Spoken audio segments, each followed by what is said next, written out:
Good morning everyone, কেমন আছো তোমরা সবাই? আশা করি সবাই তোমরা খুব ভালো আছো আর আনন্দে আছো। আমরাও বেশ ভালোই আছি। আমি শান্তনী, আমার নতুন একটা ব্লগে তোমাদের সবাইকে স্বাগত জানাই। আজ হলো মঙ্গলবার। আজকে সারাদিন নর্মাল যা কাজকর্ম করলাম সেই নিয়েই থাকলো আজকের ব্লগ। চলো তাহলে শুরু করা যাক। প্রতিদিন সকালবেলা ঘুম থেকে উঠেই ফোনের অ্যালার্ম বন্ধ করে আমি হোয়াটসঅ্যাপটা দেখি, বাড়ি থেকে কোনো মেসেজ এসেছে কিনা। আর তারপরই আমি চলে আসি ইউটিউবের কমেন্ট বক্স খুলতে, দেখি তোমরা কে কি লিখে রেখেছো। সত্যি বলছি, সকালবেলার ওই কয়েকটা মিনিট আমার সারা দিনের এনার্জি এনে দেয়।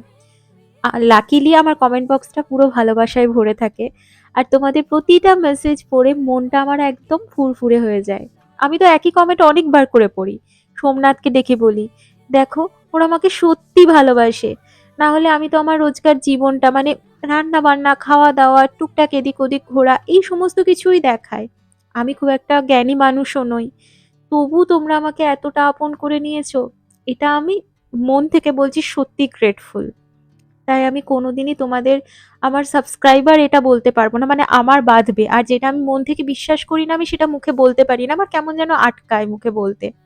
তোমরা সত্যি আমার পরিবার। তো যে কথাটা বলতে গিয়ে আমি এতগুলো কথা বললাম তোমাদের কাছে, আমি এক্সপ্রেস করলাম, সেটা হলো তেমনই আজকের এই সকালবেলাটা। আজকে সকালবেলা ঘুম থেকে উঠে আমি তোমাদের কমেন্টগুলো পড়ছিলাম, আগের ভিডিওতে দেওয়া। সেখানেই দেখলাম পারমিতা লিখেছে ও পেঁয়াজ পোস্ত, আলু পোস্ত এগুলো খেতে খুব ভালোবাসে। ব্যাস ওই কমেন্টটা পড়েই মনে মনে ঠিক করে ফেললাম যে আজকে পেঁয়াজ পোস্তই করব। অনেক দিন করা হয় না। আলু আলুটাও খাওয়া হবে না, শুধু পেঁয়াজ দিয়েই হবে। আর খেতেও দারুণ লাগবে। খুব একটা তেলও দিইনি আমি আজকে, অনেকটা পরিমাণ পেঁয়াজই দিয়েছি। আসলে প্রতিদিন কি রান্না করব, রান্না করার সময় মানে প্রত্যেক দিনের মেনু ঠিক করা, এটাও কিন্তু একটা খুব চিন্তার বিষয়। তাই তোমরা এরকম ছোট ছোট সাজেশন দিলে আমারও মনে পড়ে যায় যে এই রান্নাটা করা হয়নি অনেকদিন, এই রান্নাটা করা যেতে পারে। তোমরা দিও এরকম সাজেশন। যাই হোক, পেঁয়াজ পোস্তটা করা হয়ে গেছে। এখন একটুখানি ওপর থেকে সর্ষের তেল ঢেলে দিচ্ছি, আর ওটা দিয়ে একটুখানি ঢাকা দিয়েই হয়ে যাবে। আর তোমরা দেখলে আমি একটুখানি মাছ বার করে রেখেছিলাম গতকাল। মানে আমি ডিপ ফ্রিজ থেকে নরমাল ফ্রিজে বের করে রেখে দিই, বরফটা চলে যায়। এখন একটুখানি জলের মধ্যে ধুয়ে নিলে পুরো বরফটা চলে যায়। ওটাকে নুন হলুদ মাখিয়ে রেখে দিয়েছি। একটু একদম কম তেল দিয়ে, যতটা পারা যায় কম তেল দিয়ে, অনেক রকম সবজি দিয়ে, গাজর, আলু, বিনস, তারপর শিম, মটরশুঁটি, সবকিছু সবজি দিয়ে একদম আদা জিরে বাটা দিয়ে মাছের ঝোল করব। আর মাছগুলোকে না অত বড় বড় পিস রাখিনি, একটু মাঝখান থেকে কেটে দিয়েছি। কারণ এখানকার মাছের কাটগুলো বড্ড বড় বড় হয়। তোমরা দেখলেই মাছটা ভেজে তুলে রেখে দিয়েছি, আর তেল প্রায় নেই বললেই চলে। মানে খুবই এক ফোঁটা তেলের মধ্যে সমস্ত সবজিগুলোকে সটে করার মতো করে ভেজে নিচ্ছি। এর মধ্যেই ফোড়ন দিয়ে দেব, এর মধ্যে আদা জিরে বাটা দিয়ে দেব। আর জিরে বাটা যেহেতু দিচ্ছি তার জন্য আর কোনো ধনে জিরে গুঁড়ো কিছু দেব না, শুধুমাত্র হলুদ আর নুন দিয়ে ফুটতে দিয়ে দেবো, তারপর মাছ দিয়ে নামিয়ে নেবো শেষে ধনে পাতা দিয়ে। Bring me into golden sunlight. If I'm going with you, I know we'll get to the other side. Sinking in, I know this feels right. Catching a haze, love moving through me like a wildfire, like a wildfire. আমার মা এটাকে বলে রুগীর ঝোল, আর আমি বলি এটাকে ওষুধ। মানে তোমার যদি খুব হেভি খাওয়া দাওয়া হয়, এইটা পুরো ওষুধের মতো কাজ করে। সমস্ত সবজিগুলো মাছ ফুটে ঝোলটার টেস্টটা অসাধারণ করে। আর একটুখানি উচ্ছে আলু বেগুনের চচ্চড়ি করলাম। Calling my name, আজকে একটুখানি অন্য রকমের ব্রেকফাস্ট করব। আমি ওটসটা বহুকাল কিনে রেখেছি, মানে বেশ কয়েক মাস হলো কিনে রেখেছি, খাওয়া আর হয় না। মাঝখানে একদিন দুদিন খেয়েছিলাম, দিয়ে বন্ধ করে দিয়েছিলাম। আবার খেতে শুরু করছি।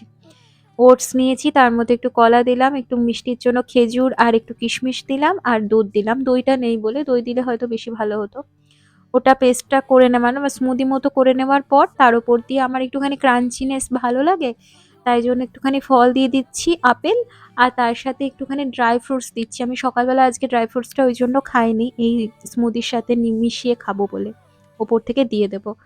তবে এটা খেয়ে দেখলাম অনেকক্ষণ কিন্তু পেটের মধ্যে থাকলো। আমি এই 10:45 মধ্যে খেয়েছিলাম, 1:30 2:45 পর্যন্ত আমার খিদে পায়নি, তারপরে আস্তে আস্তে খিদে পায়। এখন ওই 10:30 মতো বাজে, আমি বেরিয়ে পড়েছি একটু হাঁটতে। আজকে একটু হালকা হাওয়া দিচ্ছে, তবে ঠান্ডাটা খুব বেশি নয়। শীতকালে হাঁটতে আমার অতটা ভালো লাগে না, চারপাশটা কেমন যেন একটু রুক্ষ, শুকনো শুকনো লাগে।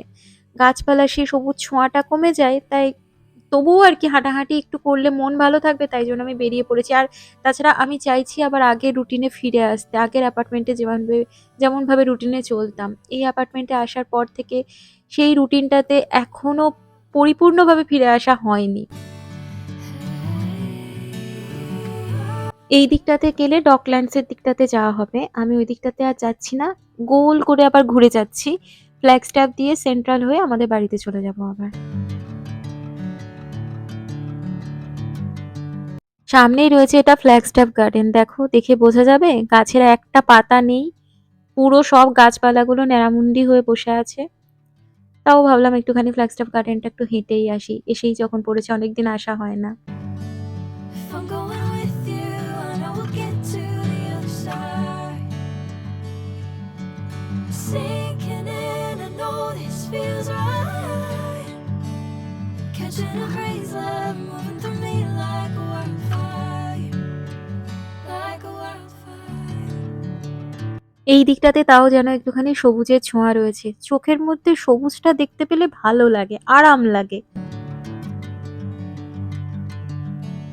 Hey, I'm never the same. Whenever you're calling my name, I'm taking my sweet time. Hey, whatever the plan, I know I'm holding the best of me out of my hand. I know you'll always understand. আর বেশিক্ষণ দাঁড়াবো না, হাওয়াটা যেন একটু বেশি জোরে বইতে শুরু করলো। হাওয়াটা বেশি জোরে দিলে ঠান্ডাটা তখন লাগে। তাই এবার বাড়ি ফিরি, আর 12টাও প্রায় বাজতে যায়।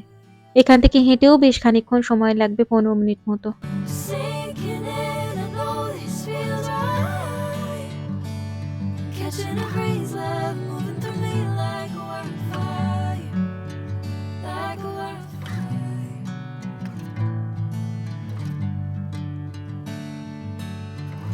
বাড়ি ফিরে স্নান সেরে পুজোটা করে নিয়ে তারপর পরিপাটি করে দুপুরের খাবারের থালাটা সাজিয়ে নিয়েছি। আজকে লাঞ্চে কি আছে জানোই, গরম গরম ভাত, উচ্ছে আলু বেগুন দিয়ে চচ্চড়ি, সকালে সেই পেঁয়াজ পোস্ত, আর শীতের সবজি দিয়ে রান্না করা রুই মাছের ঝোল।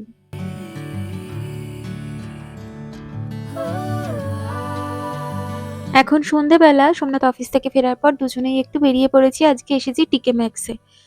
আমার চা বানানোর যে সসপ্যানটা ছিল সেটা খুব পাতলা স্টিলের ছিল। অনেকদিন ধরে ব্যবহার করতে করতে একটু পুড়ে পুড়ে যাচ্ছে, তাই ভাবছিলামই একটা সসপ্যান কিনে নেব। তাই আজকে ওটা দেখতেই টিকে ম্যাক্সে আরো আসা। এখানে এই টিকে ম্যাক্সে আসতে আমার ভীষণ ভালো লাগে। আর যারা জানো না তাদের জন্য বলি, টিকে ম্যাক্স হলো এমন একটা স্টোর যেখানে বড় বড় ব্র্যান্ডের জিনিস যেমন হোম ডেকর, কুকওয়্যার, কিচেনওয়্যার, পোশাক, জুতো, ব্যাগ, বিউটি প্রোডাক্টস সবকিছুই ডিসকাউন্টের দামে পাওয়া যায়। এখানে এই কুকওয়্যার সেকশনটা আমার খুব প্রিয়। এত সুন্দর সুন্দর হাঁড়ি, কড়াই, সসপ্যান, দেখতে এত সুন্দর যে কিনতে ইচ্ছে করবেই। কিন্তু বেশিরভাগই কাস্ট আয়রন, হেভি ডিউটি হওয়ায় এত ভারী হয় যে আমি মনে হয় রোজ ব্যবহার করতে, হ্যান্ডেল করতে পারবোই না।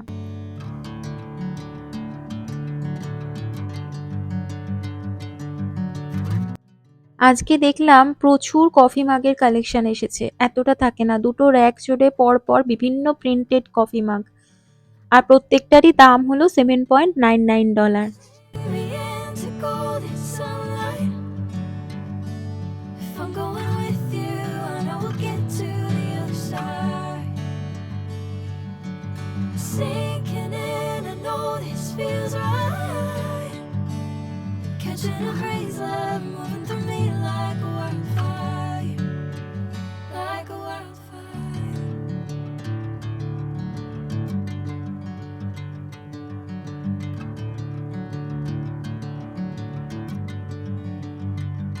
এখানে কি লেখা আছে দেখতে পাচ্ছ? Handmade in India. মানে আমাদের দেশে তৈরি, হাতে তৈরি জিনিসপত্র এরকম ভাবে বিদেশে রপ্তানি হয়, আর সেগুলো এত সুন্দর করে শোকেস করা রয়েছে, দেখে গর্বও হয় খুব। Whatever the plan. এই র্যাকটাও পুরোটাই হ্যান্ডমেড ইন ইন্ডিয়া। $30-40 এক একটা কুশনের দাম। কুশনের কাজগুলো পুরোটাই হাতে তৈরি। Know you always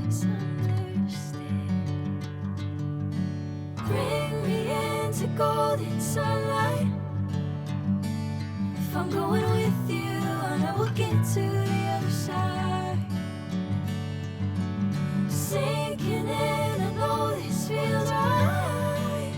আমরা এখন বাগ স্ট্রিট ধরে হেঁটে বাড়ি ফিরছি। চারপাশটা দেখো, দোকানপাট সব বন্ধ হয়ে গেছে। অথচ রাত কিন্তু খুব বেশি হয়নি, সবে সন্ধ্যে 7:30। তোমরা জানোই সোম, মঙ্গল আর বুধবার এখানকার বেশিরভাগ রিটেল শপই 7টার মধ্যে বন্ধ হয়ে যায়। তাই জন্য বাগ স্ট্রিটের মতো রাস্তাও এখন ফাঁকা ফাঁকা। বাড়ি চলে এসেছি, আর এই দেখো এই সসপ্যানটা কিনলাম। কেমন হয়েছে তোমরা জানিও, এটার দাম হলো $25।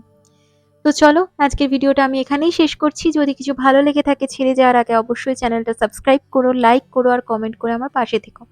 দেখা হচ্ছে নতুন একটা ভিডিওর সাথে, নতুন একটা দিনের সাথে। ততদিন পর্যন্ত সবাই ভালো থেকো, সুস্থ থেকো। আজকে আসছি, টাটা, গুড নাইট।